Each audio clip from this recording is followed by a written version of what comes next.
Hi అండి, hello, welcome back my channel అండి. ఈరోజు నేను గోంగూర పప్పు వండుకుంటున్నాను. గోంగూర పువ్వు పప్పు అంటే ఉడకనట్టు ఉండేదాన్ని పువ్వు పప్పు అంటాం. నేనైతే మరీ మెత్తగా కాకుండా మరీ పలుకు కాకుండా ఈ మాదిరి వండుకునేదాన్ని. నేను పువ్వు పప్పు అనుకుంటా. గోంగూర పప్పు సింపుల్గా అండి, ఏమి లేదు. 4-5 ఉల్లిగడ్డలు పచ్చిమిరపకాయలు వేసుకొని గిత్త నూనె పోసుకొని తాలింపు పెట్టుకుంటే పప్పు రెడీ అయిపోతుంది సింపుల్గా. ఇష్టమైన వాళ్ళు చూడండి, ఓకేనా? చూసి నచ్చితే లైక్ చేయండి, ఓకేనా అండి? ఇప్పుడు వీడియోలోకి వెళ్ళిపోదాం. పప్పు ఎట్లా వండుకోవాలో చూద్దాం.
రెండు రోజులు దీంట్లో వంట చేయడం మానేస్తే దీని మీదకి ఏ మూత పెట్టాలో కూడా మర్చిపోయినా నేను.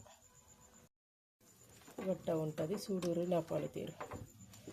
పప్పు ఇప్పుడే మెల్లమెల్లగా ఉడుకుతుంది అంతే. గోంగూర పప్పు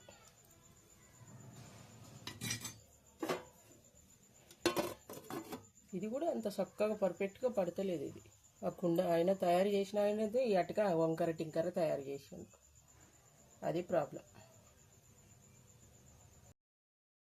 ఇందాక వేయడం మర్చిపోయిన కసిన్ని ధనియాలు, కసిన్ని మెంతులు, కసిన్ని జీలకర్ర వేసుకోవాలి. మెంతులు ఆల్రెడీ వేసిన.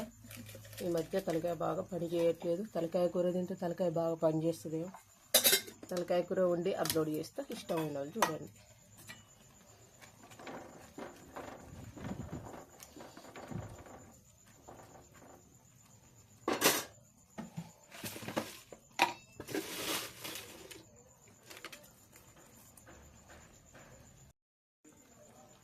గిత్త అల్లం వెల్లిపాయ ముద్ద,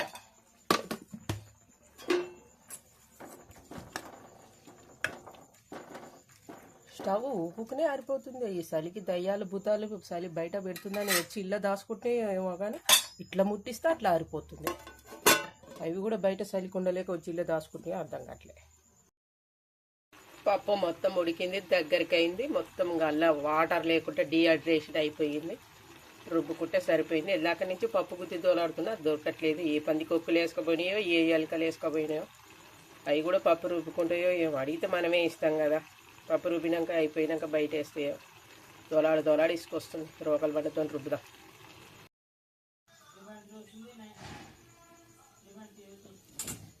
నీళ్ళు గుంజుకపోయి మొత్తం డీహైడ్రేషన్ అయిపోయింది కదా. సరే పప్పుకు తీయలికలు వేసుకపోయినాయి, పందికొక్కలు వేసుకపోయినాయి, ఎప్పుడు ఇస్తాయో కానీ అడిగి తీసుకపోలేదని బాధ తప్ప ఏం లేదు లేండి. ఏ రాయి అయితే తలకాయ కొట్టుకోవడానికి అన్నట్టు ఇది అవుతుందిగా రుబ్బుకోవడానికి. పప్పు గోంగూర మస్తు చేసి పొద్దుందాకా ఏసారుకొని వచ్చిన మా పెనిమిటికి పెడితే సంతోషపడి ఇంతసేపు అయినా ఈ అటుక జల్లాడతలేదు ఎందుకో.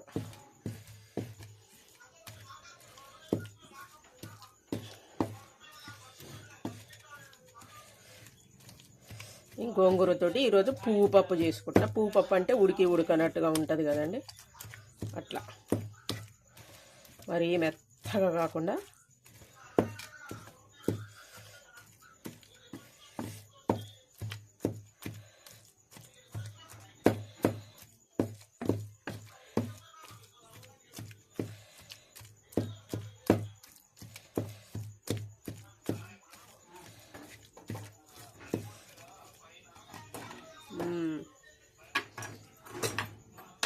దీంట్లో కాసిన నీళ్ళు పోసుకొని తాలింపు వేసేసుకుంటే ఖాతం అయిపోతుంది పప్పు. అటుక మాత్రం సుర్ర కాలుతుంది ఇంతసేపు అయినా. కోపం జల్లాడుతూనే లేదు, దీని కడుపులో మంట ఆగుతూనే లేదు.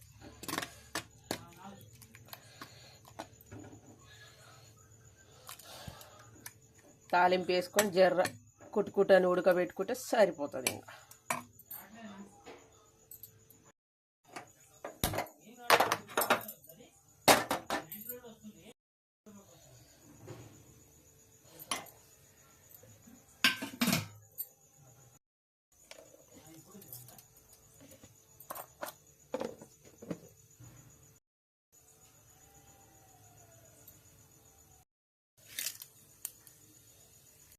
ఉల్లిపాయలు పొట్టు తీయకుండా, పొట్టు కూడా ఆరోగ్యానికి మంచిది అన్నప్పుడు తీసేది ఎందుకు, ఇక అట్నే వేస్తున్నా.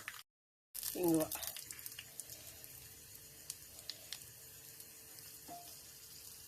కరివేపాకు గింతనే ఉంది మాకు. కరివేపాకుతో ఏ జన్మల పంచాదులు నేతలేవు కానీ అది మాత్రం మాకు అస్సలు దొరకదు. కొంచెం కొంచెం దొరికితే అది సర్దుకుంటాం అంతే. ఇక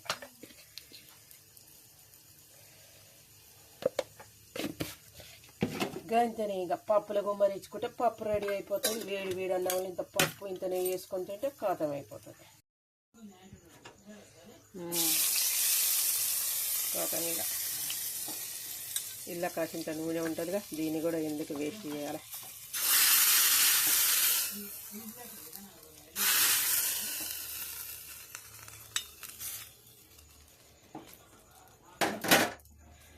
ఖాతం పప్పు రెడీ అయిపోయింది. గోంగూర పప్పు పెట్టుకొని తింటే సరిపోతుంది. నచ్చితే మాత్రం ఒక లైక్ చేసి సబ్స్క్రైబ్ చేసుకోండి. కొత్త వాళ్ళు ఉంటే షేర్ చేయండి. గోంగూర పప్పు ఓకేనా? బాయ్ అండి. మరే